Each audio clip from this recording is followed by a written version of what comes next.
Saya pernah berpikir bahwa pernikahan adalah benteng tak tergoyahkan yang melindungi hati dari badai hasrat terlarang, sampai hari itu tiba ketika mata saya bertemu dengan pandangannya yang penuh rahasia.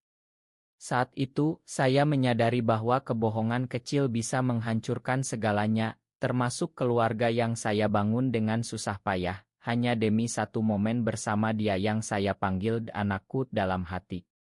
Dan yang paling mengejutkan, saya tidak menyesal, karena cinta itu datang seperti angin monsun yang menyapu seluruh jiwa saya, meninggalkan pertanyaan, apakah kebahagiaan sejati layak dibayar dengan pengkhianatan? Ilehiji.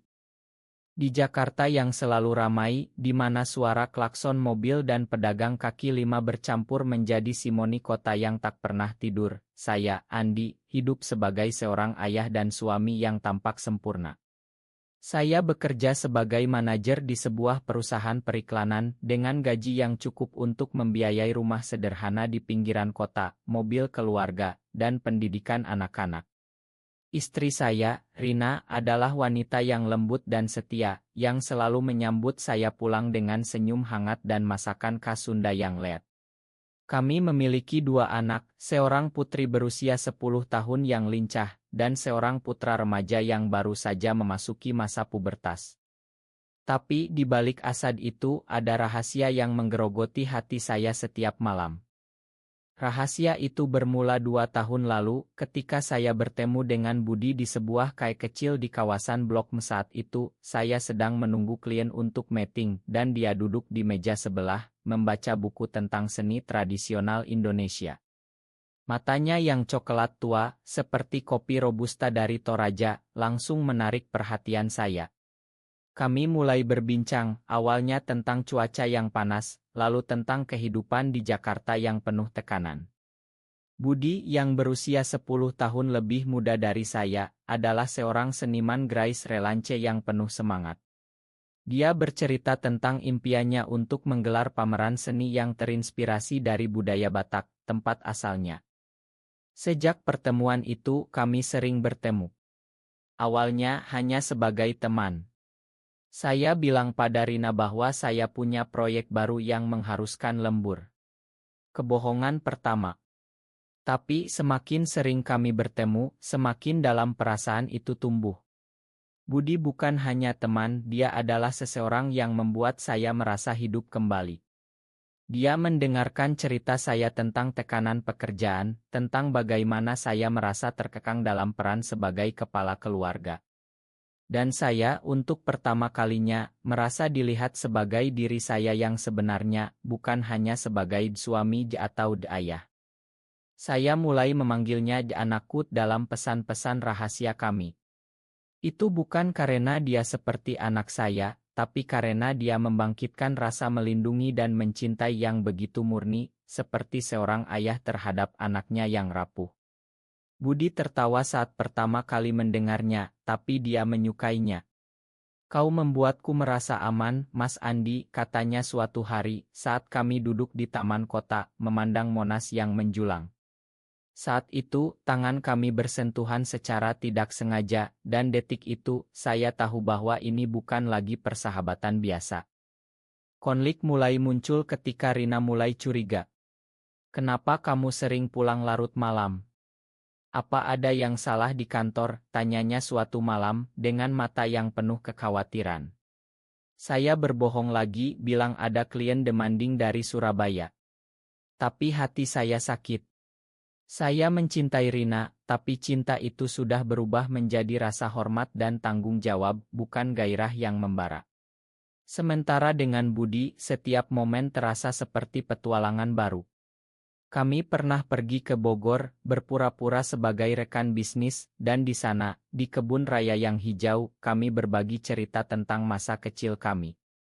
Budi bercerita tentang bagaimana dia tumbuh di Medan, di tengah keluarga konservatif yang tidak menerima orientasi seksualnya. Saya sendiri baru menyadari ketertarikan saya pada sesama jenis setelah bertemu Budi.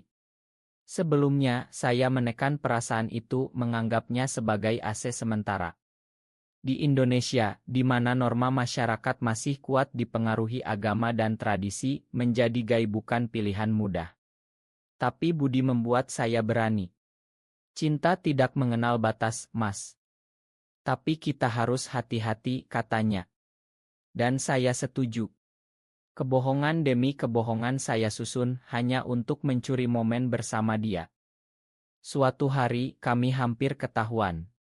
Saya bilang pada Rina bahwa saya harus ke Bandung untuk seminar. Sebenarnya, saya dan Budi pergi ke Pantai Anyer, menikmati angin laut dan berjalan di pasir putih. Di sana, untuk pertama kalinya, kami berpelukan di bawah bintang-bintang. Bukan apa-apa yang vulgar, hanya pelukan yang penuh makna, seperti dua jiwa yang akhirnya bertemu setelah terpisah lama. Tapi saat pulang, Rina menemukan tiket kereta yang salah di saku jaket saya.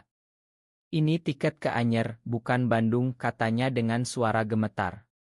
Saya panik dan berbohong lagi itu untuk teman kantor. Dia percaya, tapi matanya menunjukkan keraguan. Konflik dalam hati saya semakin dalam. Saya merasa bersalah pada Rina, pada anak-anak. Putra saya yang mulai remaja, sering bertanya kenapa ayahnya jarang di rumah. Ayah sibuk ya, tanyanya polos. Saya mengangguk, tapi hati saya hancur. Budi juga merasakan hal yang sama. Kita tidak bisa terus begini, Mas. Ini menyakiti orang lain, katanya suatu kali. Tapi kami tidak bisa berhenti. Cinta itu seperti candu, membuat kami kembali lagi dan lagi. Di akhir ile ini, saya ingat momen ketika kami duduk di warung makan Padang, makan rendang yang pedas, dan Budi berkata, "Aku ingin kita bebas, Mas. Tapi di negeri ini itu mimpi." Kata-katanya menyentuh, membuat saya berpikir ulang tentang segalanya. Hari-hari berlalu dengan semakin tegang.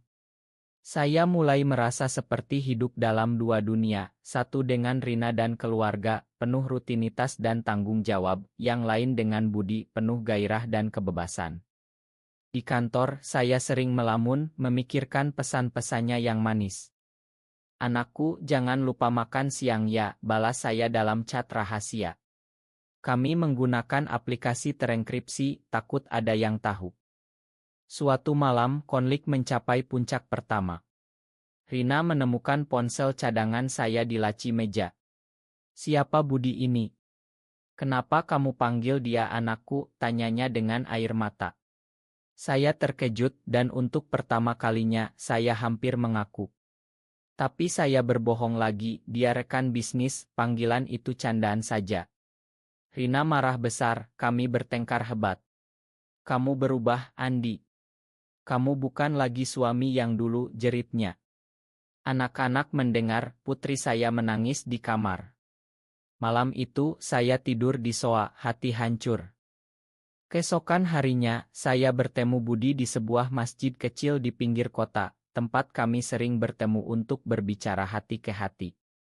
"Kita harus berhenti, Mas," katanya dengan suara parau. Matanya merah, seperti habis menangis. Saya memegang tangannya, "Tidak bisa, Budi. Kau adalah napas saya." Kami berpelukan di sana, di balik pohon rindang, sambil mendengar an maghrib yang syahdu. Itu momen romantis yang bittersweet, di tengah bau kemenyan dan suara doa orang-orang. Tapi pengkhianatan semakin dalam. Saya mulai mencuri waktu lebih banyak. Pernah saya bilang pada Rina bahwa saya harus ke Semarang untuk proyek. Sebenarnya, saya dan Budi pergi ke Yogyakarta, mengunjungi Candi Borobudur.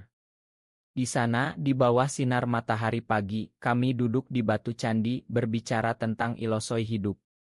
Hidup seperti candi ini, Mas. Dibangun lapis demi lapis, tapi bisa runtuh jika ondasinya lemah, kata Budi bijak. Saya tersentuh, dan untuk pertama kalinya, saya mencium keningnya, penuh kasih sayang. Di Yogyakarta, kami juga menikmati gudeg dan bakpia, makanan khas yang membuat kami merasa seperti pasangan biasa. Tapi di hotel kecil, kami hanya berbicara sepanjang malam, berbagi mimpi. Budi bercerita tentang diskriminasi yang dia alami sebagai gay di masyarakat Indonesia, bagaimana teman-temannya menjauh setelah tahu. "Tapi denganmu aku merasa utuh," katanya. Saya menjawab, aku juga, anakku. Pulang dari sana, Rina semakin curiga. Dia mulai memeriksa rekening bank, menemukan pengeluaran aneh. Kamu kemana sebenarnya? Tanyanya. Saya berbohong dengan cerita bisnis. Tapi hati saya tahu ini tidak bisa bertahan. Konflik internal saya semakin besar. Saya mulai merasa seperti pengkhianat, bukan hanya pada Rina, tapi pada diri sendiri. Suatu hari, Budi sakit. Dia demam tinggi dan saya panik. Saya bilang pada Rina bahwa ada meeting darurat di malam hari, dan pergi ke apartemen kecil Budi di Kemang. Di sana saya merawatnya, memasak bubur ayam seperti ibu saya dulu. Terima kasih, Mas. Kau seperti ayah bagiku, katanya lemah. Kata itu membuat saya tersenyum, tapi juga sedih. Malam itu, kami tidur berdampingan, hanya memeluk, merasakan kehangatan satu sama lain di tengah hujan deras Jakarta. Tapi keesokan paginya, telepon dari Rina datang. Anak kita sakit, Andi. Pulang sekarang. Putra saya demam dan saya merasa bersalah luar biasa. Saya buru-buru pulang, meninggalkan Budi yang masih lemah. Di rumah, Rina menatap saya dengan mata penuh kecewaan. Kamu di mana semalam? Saya berbohong lagi, tapi kali ini dia tidak percaya. Pertengkaran besar terjadi dan untuk pertama kalinya dia bilang mungkin kita perlu pisah. Hati saya hancur. Saya mencintai keluarga, tapi juga Budi. Konflik ini membuat saya bertanya-tanya, apakah cinta ini layak? Di akhir ile ini, saya duduk sendirian di balkon, memandang lampu-lampu kota, dan berpikir tentang masa depan yang tak pasti. Krisis semakin mendalam. Setelah pertengkaran itu, Rina mulai menjauh. Kami tidur terpisah, dan rumah terasa dingin meski Jakarta panas. Anak-anak merasakannya. Putri saya bertanya, ayah dan ibu kenapa?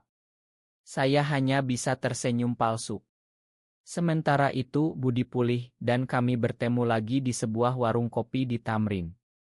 Aku khawatir padamu, Mas, katanya. Saya ceritakan semuanya dan dia memeluk saya di mobil di parkiran gelap. Pengkhianatan mencapai titik baru ketika saya memutuskan untuk menghabiskan akhir pekan dengan Budi. Saya bilang pada Rina bahwa ada konferensi di Bali.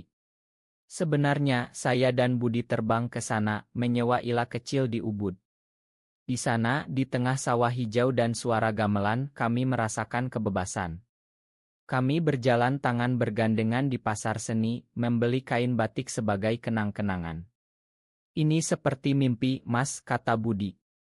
Saya setuju dan di malam hari, kami duduk di teras, memandang bintang berbicara tentang masa depan. Tapi di Bali, Budi mengaku sesuatu yang mengejutkan. Aku punya mantan pacar yang masih menghubungi aku, Mas. Dia ingin kembali. Hati saya cemburu. Jangan, anakku. Kita sudah terlalu jauh. Dia tersenyum, aku pilih kamu. Tapi benih keraguan ditanam. Kembali ke Jakarta, Rina menemukan tiket pesawat. Bali. Dengan siapa? Tanyanya marah. Saya berbohong, bilang sendirian untuk relaksasi. Dia menangis, kamu bohong terus. Konflik memuncak ketika putra saya, yang ternyata diam-diam mengikuti saya, melihat saya dengan Budi di taman. Ayah, siapa itu? Tanyanya saat pulang. Saya panik, bilang teman. Tapi dia curiga. Malam itu dia bilang pada Rina dan rumah seperti badai. Rina menuduh saya selingkuh dengan wanita. Saya diam, tidak bisa mengaku. Budi juga merasakan tekanan. Mungkin kita perlu istirahat, katanya. Tapi saya tidak mau. Kami bertemu lagi di sebuah pantai dekat Jakarta, Anyer lagi.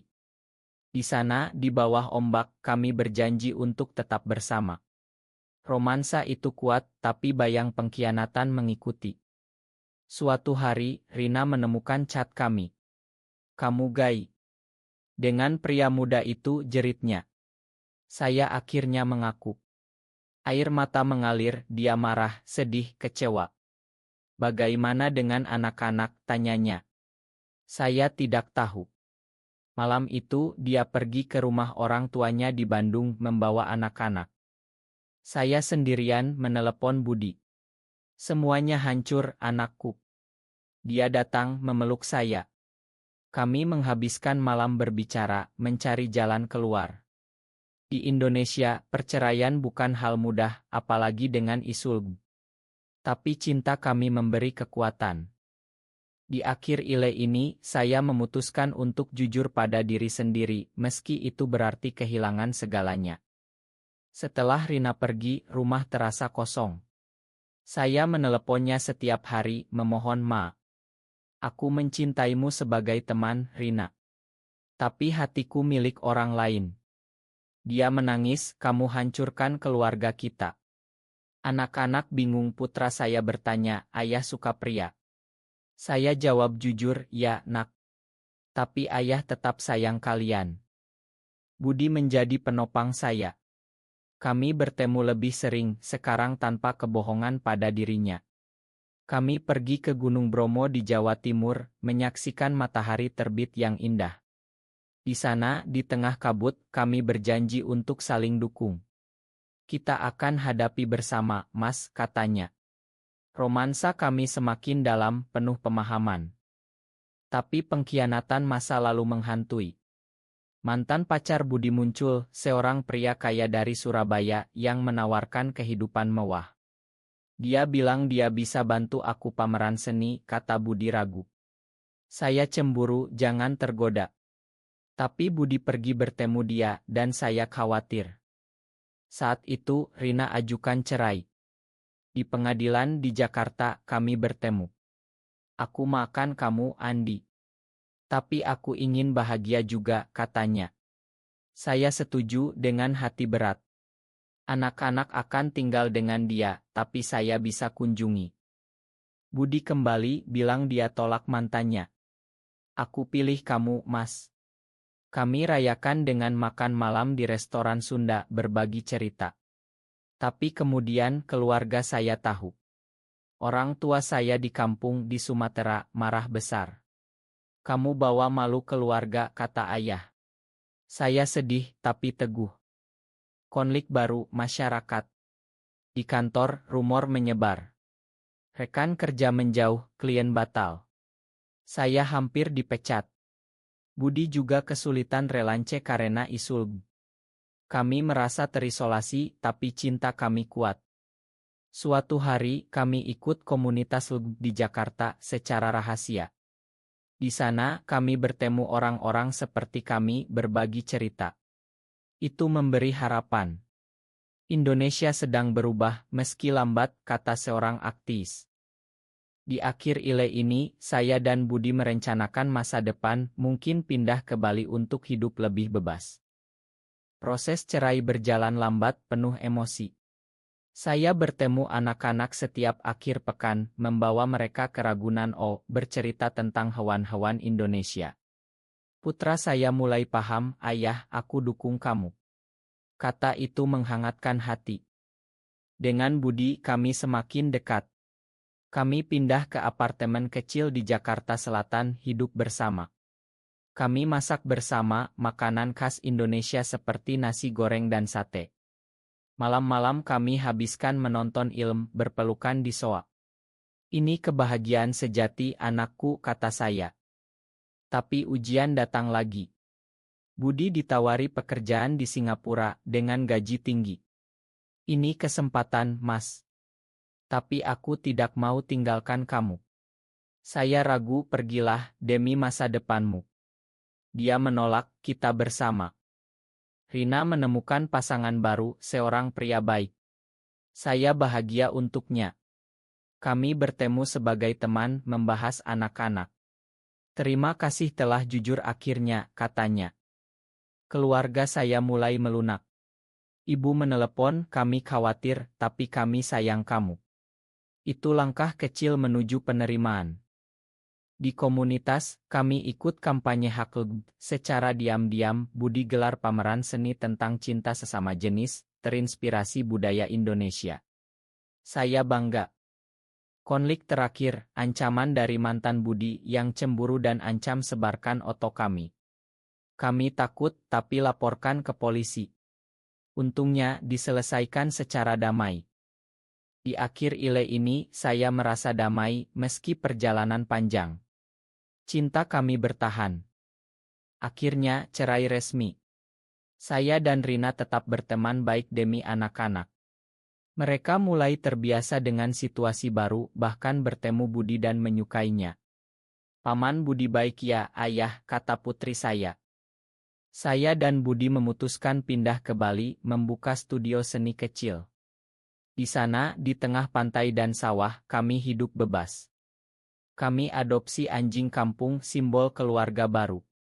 Setiap pagi, kami jalan di pantai, tangan bergandengan, menikmati angin Samudra Hindia. Cinta kami tumbuh penuh rasa syukur.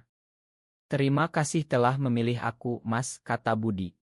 Saya jawab, kau adalah segalanya, anakku. Di Indonesia yang masih konservatif, kami tetap hati-hati, tapi harapan ada. Kami ikut gerakan hak asasi, mimpi untuk pernikahan sesama jenis suatu hari. Kisah ini mengajarkan bahwa kejujuran, meski menyakitkan, membawa kebebasan. Pengkhianatan masa lalu menjadi pelajaran dan cinta sejati menang. Saya bahagia dengan Budi di sisi menghadapi masa depan penuh cahaya. Akhir cerita dengan pesan personel, cinta adalah hak semua orang, tak peduli orientasi. Di negeri tercinta ini, semoga penerimaan datang.